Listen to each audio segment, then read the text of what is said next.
You ask Tiger to solve. This deals with linear equations with one unknown. The final result is a equals 3/4. Let's solve it step by step. Swap sides.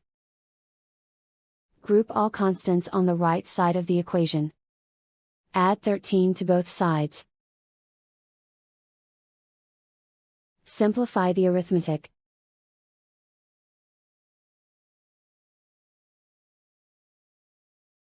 Isolate the a. Divide both sides by 12. Simplify the fraction. Find the greatest common factor of the numerator and denominator. Factor out and cancel the greatest common factor. And so the final result is a equals 3/4.